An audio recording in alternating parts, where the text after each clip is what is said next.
गुण नहीं होता, उसमें कई सारे गुण निहित होते हैं।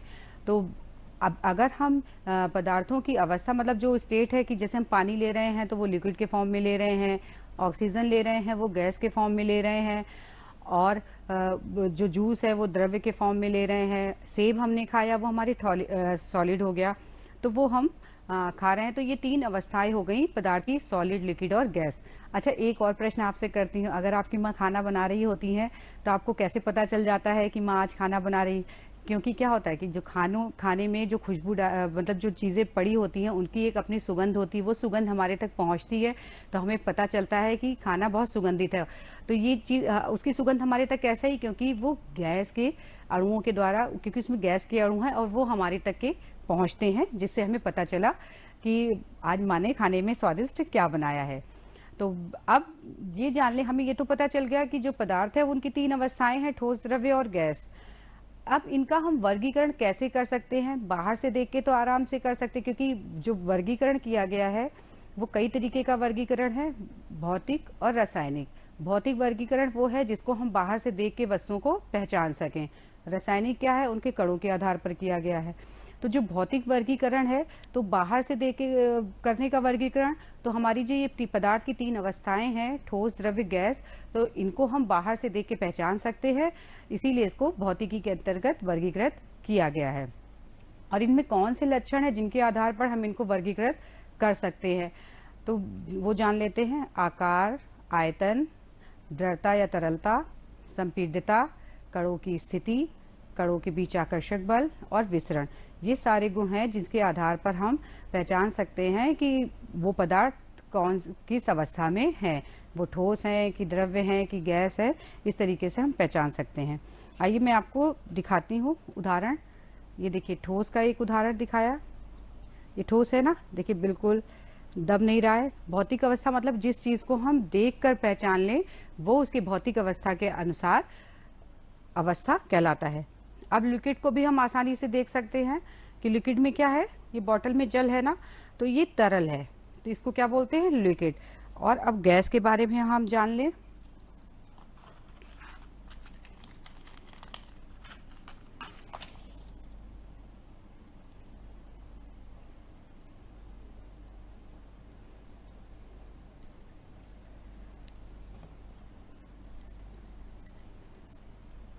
ये देखिए गैस, देखा ना आपने, तीनों में ठोस, लिक्विड और ये गैस। आप घर में अगरबत्ती वगैरह का उपयोग करते ही हैं, तो आपने देखा कि आप तीनों चीज़ों का दैनिक जीवन में कितना उपयोग करते हैं। तो अब आप भी देख के तो आसानी से बता लेंगे कि क्या ठोस है, क्या द्रव्य है और क्या गैस है। अब इन सभी को लक्षणों को हम एक एक अवस्थाओं के पे रख करके देखेंगे कि उनके लक्षण क्या हैं। पहले हम 2 लक्षण जो हैं, हमें ये पता है कि आकार और आयतन तो वस्तुओं का बाहर से देख के भी हम पता कर सकते हैं। संपीड्यता, शायद आपने नया शब्द सुना होगा, तो मैं संपीड्यता आपको बता देती हूँ। संपीड्यता मतलब होता है कॉम्प्रेसिबिलिटी। अब आप ये ठोस है, ये वस्तु को दबाइए, क्या हो रहा है? ये दब रही है? नहीं। क्यों नहीं दब रही है? क्योंकि इसके जो कण हैं वो बिल्कुल आसपास है और ये नहीं दब रही है। तो हम कह सकते हैं कि पदार्थों के कणों के बीच में रिक्त स्थान होता है, अगर उनमें हम बाह्य बल लगाएं, बाह्य बल लगाने से अगर उनके कण संपीड़ित हो जाएं, दब जाएं, तो उसे संपीड्यता का गुण कहते हैं। जैसे अब हम इस लिक्विड में देख लें, तो क्या लिक्विड में जो है हम इसको दबा रहे हैं तो ये दब रहा है? नहीं।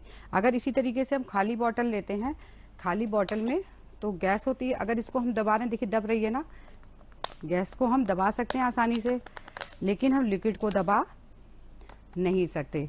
तो कह सकते हैं कि जो ठोस और द्रव्य है उसमें संपीड्यता का गुण कम पाया जाता है, और जो गैस होती है उसमें संपीड्यता का गुण सबसे ज़्यादा पाया जाता है। अब आगे और लक्षण पे आते हैं।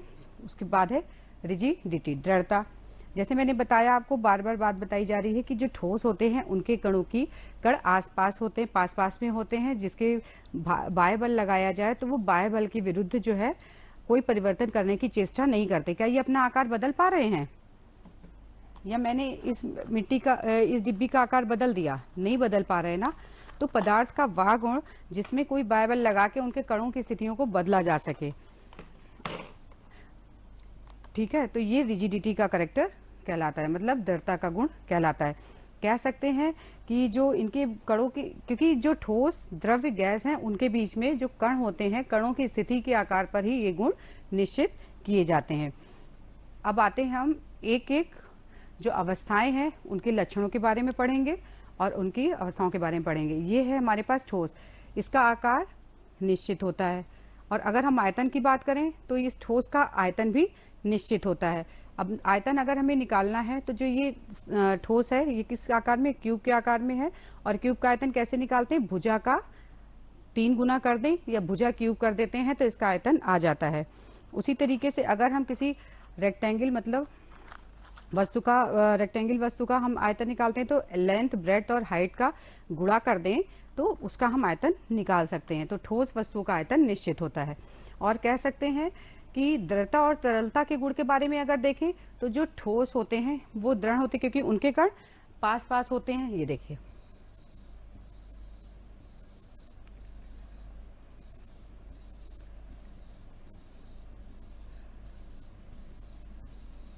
इनके कण पास पास में है।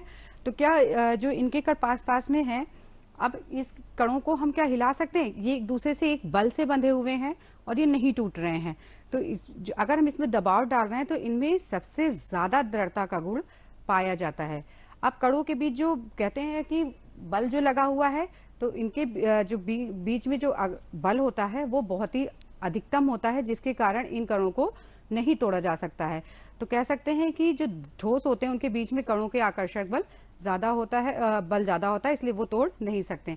और कणों की स्थिति ले लें तो आपने देखा जो ठोस है हमारे, उनके बीच में, कणों के बीच में कोई भी स्थान ज्यादा नहीं है, ये बिल्कुल आसपास हैं। तो कणों की स्थिति क्या है, कण बहुत आसपास होते हैं।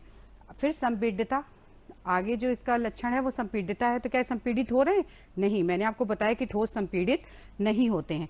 विसरण की बात आ जाती है तो विसरण का मतलब होता है डिफ्यूजन। क्या कोई एक ठोस दूसरे ठोस में मिल जाता है, करके देखिए, कभी आपने किया है कि किसी ठोस को किसी ठोस के साथ मिलाया हो और वो मिल गया हो, नहीं होता ना। कोई भी ठोस आप ले लीजिए, क्या आप इसको मिला सकते हैं, नहीं, क्योंकि आप इसको रखने के लिए किसी भी वस्तु की जरूरत भी नहीं होती कि किसी चीज में आप डालें। इसको रखने के लिए आराम से आप रख सकते हैं। मैंने जैसे आपको पहले बताया कि कोई भी जो भी हमारे पदार्थ हैं वो क्या है, स्थान घेरती है और उनमें भार होता है। तो जो सॉलिड है उसको रखने के लिए किसी भी चीज की जरूरत नहीं पड़ती, आप उसे आसानी से प्लेस कर सकते हैं। अब आपको हम ठोस और द्रव्य की तुलना करके बताएंगे कि जो द्रव्य है उसके क्या क्या गुण होते हैं, और फिर उसकी आप ठोस से तुलना करिए तो आपको पता चल जाएगा कि ठोस और द्रव्य में क्या अंतर है। सबसे पहले जैसे मैंने ठोस में लिया था ठोस का आकार और आयतन, उसी तरीके से हम द्रव्य में भी लेंगे।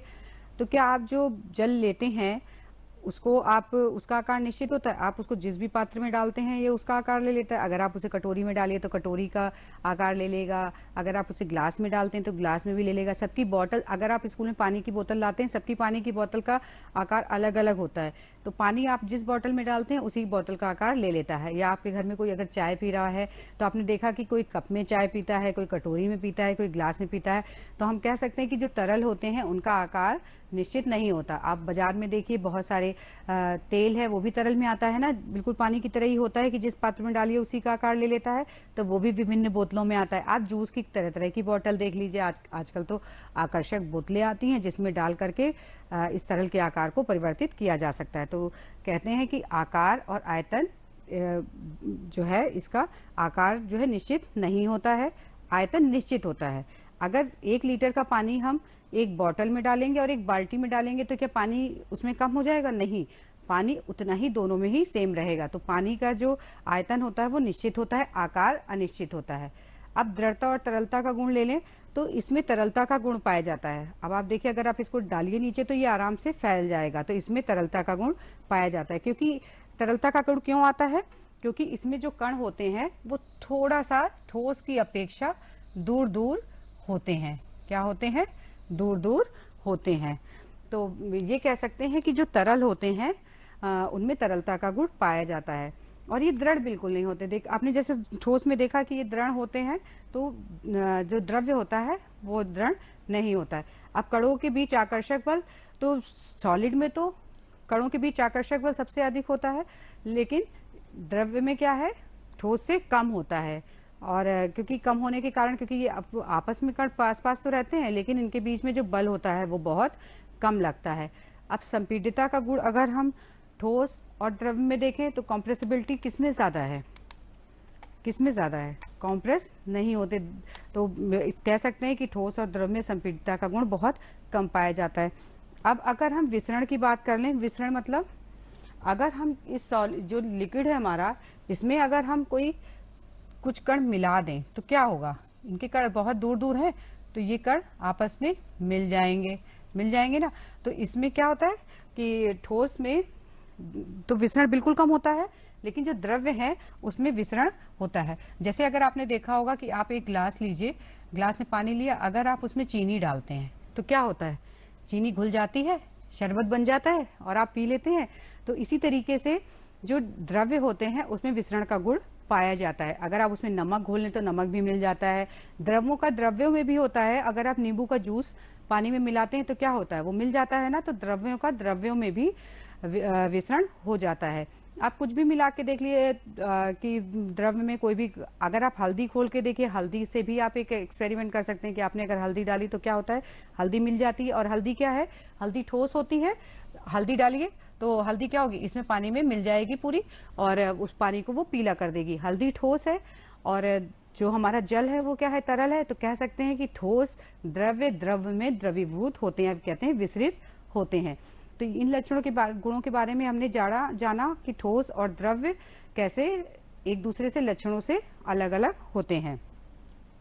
अब एक उदाहरण देते हैं आपको हम कि जो नमक और चीनी है, ठीक है, मैंने आपको बताया कि जल को किसी भी बोतल में डालिए तो वो उसका आकार ले लेती है। तो क्या जो चीनी और नमक है उसको हम किसी बोतल में डालते हैं तो वो भी उसी का आकार ले लेती है। तो क्या नमक और चीनी द्रव्य होंगे, सोचिए और बताइए, सोचिए अपने मन में कि क्या ये दोनों चीजें तरल हैं? नहीं, ये दोनों तरल नहीं है। और क्यों नहीं है, आपने अपने घर में बहुत सारी चीजों को डिब्बों में डालते हुए देखा होगा। आपकी माँ दाल भी डिब्बे में रखती हैं, चावल भी डिब्बे में रखती हैं। तो क्या ये सभी चीजें द्रव्य होंगी? नहीं, ये द्रव्य नहीं है, ये सभी ठोस में आएंगी क्योंकि इनका एक क्रिस्टली आकार है, ये अपने आकार को नहीं खोती हैं। दाल है, दाल का आकार मिटता है कहीं, चावल का भी अपना आकार है।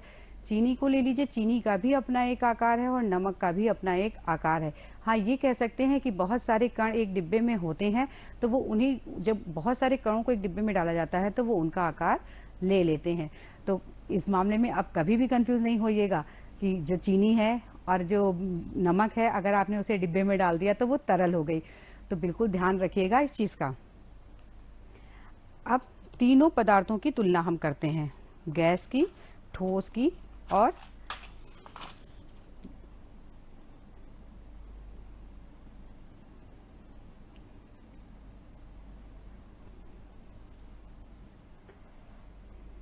आपको मैंने एक उदाहरण दिया था कि आपकी माँ ने अगर घर में खाना बनाया है तो आप तक की खुशबू पहुंच जाती है। तो देखिए, आप घर में मम्मी आपकी पूजा करती हैं, अगरबत्ती जलाती हैं, उसकी खुशबू पूरे घर में फैल जाती, पूरा घर सुगंधित हो जाता है। तो ये मैंने एक गैस का रूप में आपको अगरबत्ती दिखाई है कि ये जो अगरबत्ती है वो जल रही है, देखिए इसके कण कहाँ कहाँ जा रहे हैं और देखिए पूरा कमरा महक गया है, खुशबू से बिल्कुल महक गया है। अब बताइए कि ये जो गैस है इसका कोई आकार है, बताइए, नहीं है ना, इस गैस का कोई भी आकार नहीं है। अब क्या आप इसको किसी तरीके से किसी चीज में भर सकते हैं? बिल्कुल नहीं, बिल्कुल भी नहीं भर सकते आप इसको। तो हम कह सकते हैं जो गैस होती है उसका जो आकार और आयतन आप जितने में भी रखना चाहें, अगर मैं इसे किसी, अब देखिए निश्चित होता है अगर हम इस बॉटल में ऐसे इसको ढक दें तो ये इस बॉटल में भी देखिए इसका धुआं भर रहा है, ठीक है, जिस बर्तन में रखेंगे ये उसी में ही समाहित हो जाएगी। तो ये कह सकते हैं कि इसका जो आकार होता है वो अनिश्चित होता है और इसका जो आयतन होता है वो भी अनिश्चित होता है। जिस चीज में आप रखेंगे, अगर हम इसको बहुत से बर्तन में ढक दें तो शायद इसके कण, जो धुएं के कण है वो उसमें पूरे फैल जाएंगे। तो अब आप गैस के कणों को अगर देखें तो गैस के कण बहुत दूर दूर होते हैं। कैसे होते हैं? बहुत दूर दूर होते हैं गैस के कण, ये फैल जाते हैं पूरे कमरे में। तो और अगर इनमें हम कहें कि दृढ़ता और तरलता का गुण, तो क्या है, ये बह रहे हैं, ये तो बहुत बह सकते हैं। देखिए कहीं भी ले जाइए, ये चारों कमरे में फैल जाएंगे।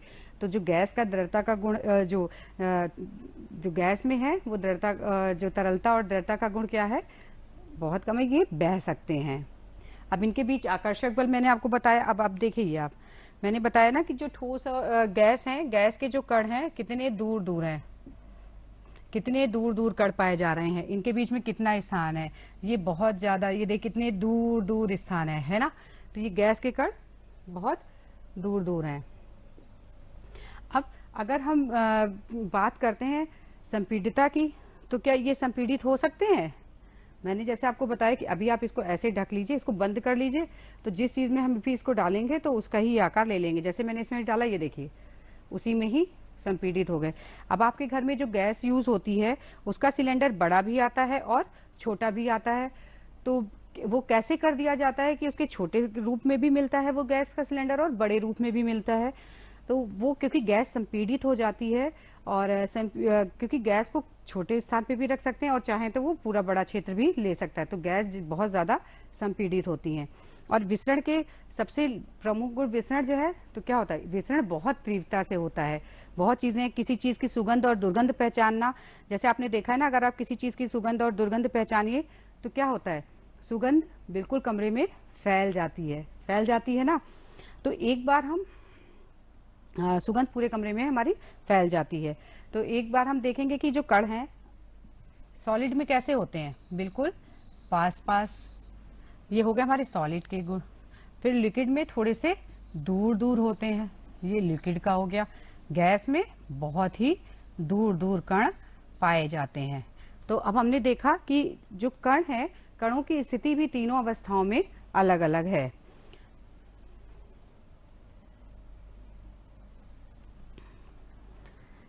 तो अब अच्छा बताइए कि जो स्पंज होते हैं, आपने स्पंज देखा है, ये बॉल मेरे पास एक है, ये देखिए ये क्या हो रहा है, दब रही है, लेकिन ये तो ठोस है। और ये क्यों दब रही है, बता सकते हैं आप क्यों दब रही है? क्यों दब रही है बच्चों? क्या होता है, जो स्पंज है वो ठोस ही होती है, लेकिन उसके जो स्पंज में जालनुमा होता है स्पंज का आकार, उस जाल में गैस अपना स्थान बना लेती है। और जैसे मैंने गैस का भी आपको लक्षण के बारे में बताया कि गैस सबसे ज्यादा संपीड़ित होते हैं। तो जब गैस संपीड़ित होती है तो ये आसानी से क्या होते हैं, दब जाते हैं, क्योंकि इनमें के बीच में गैस होती है। और कोई भी सॉलिड है क्या, उसको आप दबा पा रहे हैं? देखिए जैसे ये बॉटल है, ये भी आप दबा पा रहे हैं? नहीं, ये ज्यादा संपीड़ित नहीं हो रही है, क्योंकि ठोस में सबसे कम संपीड़ितता का गुण पाया जाता है। तो आपने अभी देखा, मैंने आपको तीनों लक्षण बता दिए। अब मैं कुछ वस्तुओं के नाम ले रही हूं, तो आप बताइए कि वो ठोस हैं, द्रव्य हैं या गैस हैं। ठीक है बच्चों? अब बताते हैं, परफ्यूम की बोतल, उसकी खुशबू कैसी है, कैसे फैल जाती है, किस लक्षण के कारण फैलती है? गैस के कारण फैलती है। अब अगर ठोस में हम बिस्किट खाते हैं, बताइए बिस्किट कैसा है? बिस्किट भी ठोस ही है। तो आपने देखा कि इनका लक्षणों के आधार पर जो है हम वस्तुओं को विभाजित कर सकते हैं। चलिए आइए एक छोटी सी गतिविधि आपस में करते हैं, ठीक है ना। गतिविधि करके हम देख सकते हैं जो हमारे ठोस, द्रव्य और गैस हैं, उनके जो अणु होते हैं वो कैसे आपस में बंधे हुए होते हैं, उनके बीच का जो बल है वो कैसे कार्य करता है, इस चीज के बारे में हम अभी पढ़ेंगे, ठीक है। तो वो गतिविधि द्वारा आपको पूरे अच्छे से समझ में आ जाएगा, ठीक है। 3 बच्चे साथ साथ में आप खड़े हो जाइए, ठीक है। अगर आप साथ साथ में खड़े हैं, कोई और बच्चा आपके बीच में आना चाह रहा है, बिल्कुल पास पास में खड़े, जैसे ये एक बच्चा है, ये दूसरा बच्चा है, इसके साथ में ये तीसरा बच्चा हो गया। तो अगर कोई बच्चा आपके बीच में आना चाहेगा तो वो आ जाएगा। एक ये स्थिति आपकी हो गई। दूसरी स्थिति क्या है, आप एक दूसरे का हाथ पकड़े हुए हो, थोड़ा सा दूर दूर पे खड़े हैं, फिर कोई दूसरा बच्चा आपके बीच में आना चाहेगा तो आ सकता है, सोचिए कैसे आएगा। और तीसरी स्थिति, आप पूरे कमरे में 3 बच्चे फैले हुए हैं और कोई और बच्चा आ जाए आपके बीच में, तो वो कैसे आसानी से आ जाएगा। तो कणों की स्थिति भी ऐसी ही है। जो ठोस होते हैं वो क्या है, जैसी पहले स्थिति मैंने आपको बताई थी कि आप एकदम पास पास में खड़े हैं, आपके बीच में कोई नहीं आ सकता है, तो कणों का ये सबसे बड़ा उदाहरण हो गया ठोस के लिए। दूसरी स्थिति मैंने आपको बताई थी कि आप अपने एक दूसरे के हाथ पकड़ के रखिए। अगर आप अपने एक दूसरे का हाथ पकड़ करके रखते हैं तो दूसरे को आने में वो आसानी से आ तो जाते हैं, क्योंकि आपके हाथ में ज्यादा बल नहीं होता है और वो आपको वो धक्का दे करके आसानी से आ जाते हैं। और तीसरा लक्षण क्या था कि आप कमरे में फैले हुए हैं, मतलब एक इस कोने में एक उस कोने में, अगर कोई बच्चा आपके पास आना चाह रहा है तो वो आसानी से आपके पास आ जाएगा कि नहीं आ जाएगा, और वो आने के बाद आपके साथ मिल जाएगा।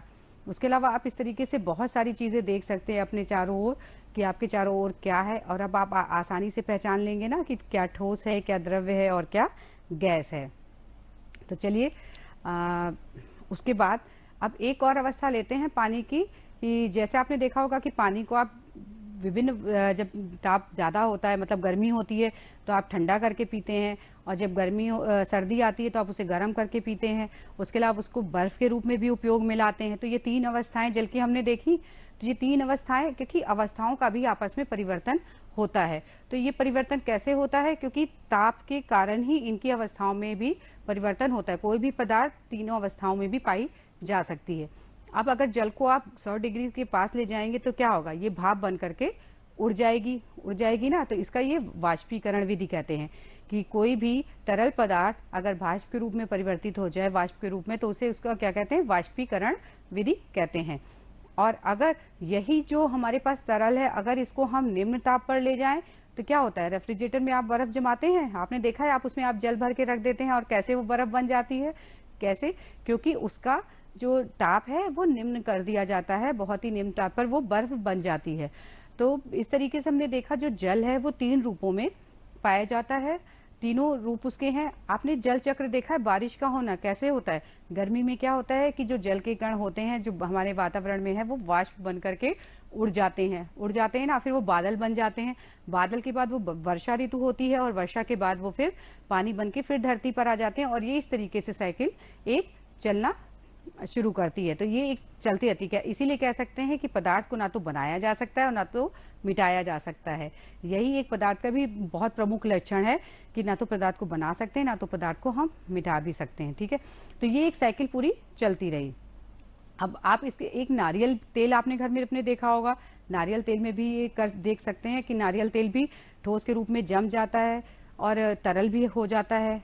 तो आपके सामने बहुत सारे उदाहरण हैं जिसके द्वारा आप समझ सकते हैं कि ठोस और द्रव्य और गैस क्या होते हैं। अब देखिए इनमें भी आकार दिखाए गए हैं ना,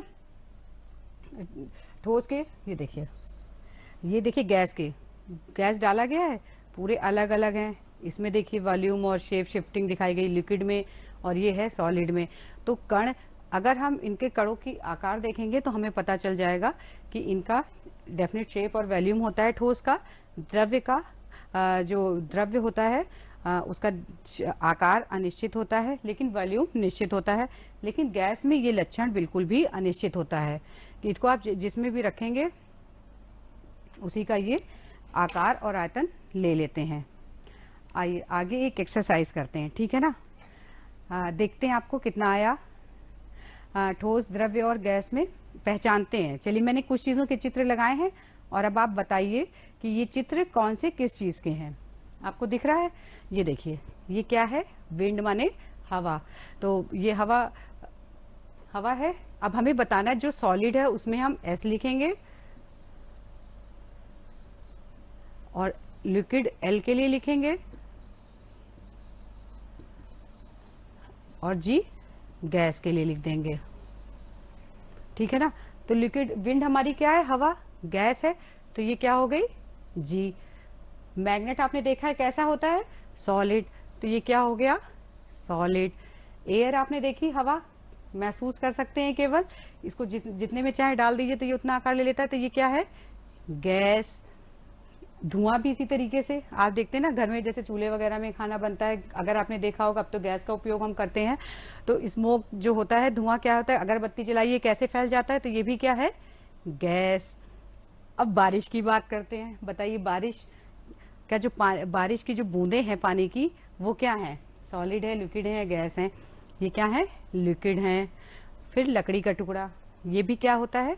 सॉलिड। आपने देखा ना, इसका ठोस, इसका आकार और आयतन निश्चित होता, मैंने आपको बताया। ये जग में क्या है? जूस। जूस क्या होगा? तरल, मतलब लिक्विड। बर्फ आप जमाते हैं, बर्फ मैंने भी आपको बताया कि बर्फ क्या होता है? बर्फ सॉलिड होती है, ठोस के रूप में आती है, जिसका आकार और आयतन निश्चित होता है। मिल्क क्या है? लिक्विड है। फिर पानी तो तरल है और तरल का आकार, तरल कैसा होता है? तरल का आकार और आयतन का क्या लक्षण है? तरल में इनका जो आकार होता है वो अनिश्चित होता है और आयतन निश्चित होता है। स्टीम, स्टीम क्या, जब आप पानी या चाय बनाते हैं तो भाप निकलती है, तो वो भाप क्या है? जो ये भाप निकली हुई है, ये स्टीम, वो क्या होगी? सॉलिड, लिक्विड या गैस? ये गैस है, क्योंकि ये तो चारों तरफ फैल जाती है, हमें पता नहीं चलती। कद्दू मतलब पंपकिन, और पंपकिन क्या है? सॉलिड है या लिक्विड है या गैस है? क्या है बताइए, आप सोचिए। सॉलिड, क्योंकि इसको तो हम काट काट के बनाते हैं ना कि सॉलिड है। अगर आप उसके छोटे छोटे पीस करते हैं तो ये सॉलिड में आता है। तो अब आपने देखा कि अब आप समझ गए ना कि सॉलिड, लिक्विड और गैस क्या है। ठीक है, अब देख के भी आप पहचान सकते हैं, और आपको ये भी पता चल गया कि सॉलिड, लिक्विड और गैस को हम कैसे वर्गीकृत कर सकते हैं, कौन सी चीजें सॉलिड हैं, कौन सी लिक्विड हैं, कौन सी गैस हैं। तो अब आप करेंगे। चलिए आते हैं आपके गृह कार्य में। अब आपको गृह कार्य करना है, आपको अपने आसपास की चीजों को देखना है, देख करके एक चार्ट पे, कॉपी में लिखना है ठोस, द्रव्य, गैस, और जो चीजें आपके चारों ओर ठोस है उसे ठोस में लिखिए, जो द्रव्य है उन्हें द्रव में, और जो गैस में है उन्हें गैस में लिख करके रखिए। इस चीज के लिए आपके घर में जो लोग हैं, आपके बड़े भाई बहन, आपके मम्मी पापा, किसी की भी मदद ले सकते हैं, तो ले करके ये करिएगा। तो बच्चों, आज आपको समझ में आ गया होगा ठोस द्रव के बारे में। तो अब आप आगे कार्य करिएगा, और इसके बाद अभी पदार्थों का वर्गीकरण और भी तरीके से किया जाता है, उसे हम आपको दूसरी कक्षा में, जब आप मैं दोबारा कक्षा में आऊंगी तो मैं आपको बताऊंगी। आपका धन्यवाद।